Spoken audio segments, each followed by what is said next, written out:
অধিকাংশ মানুষ তার শৈশবকে খুব মিস করে। আমরা সবাই চাই সে হারানো দিনগুলোতে ফিরে যেতে। কিন্তু আপনি কি জানেন, সেই সমাজের এমন অনেক মানুষ আছে যারা কোনোদিন তাদের শৈশব ফিরে যেতে চায় না। তারা চায় না তাদের সেই মুহূর্তগুলো দ্বিতীয়বার দেখতে। কারণ একটাই, সবার শৈশব একরকম কখনোই কাটে না। আমি এক মেলায় দেখেছি 5 বছরের এক সন্তানের জন্য তার বাবা বেলুন কিনছে, কিন্তু তার পাশে আরেক 5 বছরের শিশুকে দেখেছি গলার সঙ্গে ঝুলি বেঁধে সে বাবার কাছে বাদাম বিক্রি করতে। যে বয়সে বাবার কাঁধে চড়ে মেলায় ঘোরার কথা ছিল, সেই বয়সে অভাবের তাড়নে বাচ্চাকে ফুল বিক্রি করতে দেখেছি। আমি এমনও দেখেছি মসজিদে বাবা তার আদরের সন্তানকে নিয়ে আল্লাহর ইবাদত করতে এসেছে, কিন্তু সে একই মসজিদে গেটে 7 বছরের এক শিশুকে ভিক্ষা করতেও দেখেছি।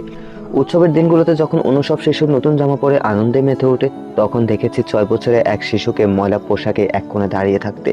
যে বয়সে হাতে বই পেন্সিল থাকার কথা ছিল, সেই বয়সে তাকে চায়ের দোকানে টেবিল পরিষ্কার করতে দেখেছি। যে বয়সে বাবা মায়ের কোলে আদর পাওয়ার কথা, সে বয়সে তাকে পুরো সংসারের গানে টানতে দেখেছি। আমরা হয়তো শৈশবে ফিরতে চাই কারণ আমাদের স্মৃতিগুলো মধুর, কিন্তু এই বাচ্চাগুলো বড় হয়ে কোনোদিন শৈশবে ফিরতে চাইবে না, কারণ তাদের জীবনের সবচাইতে জঘন্য ও নোংরা এবং কষ্টদায়ক সময়টা তারা একাই পার করেছে শৈশবে।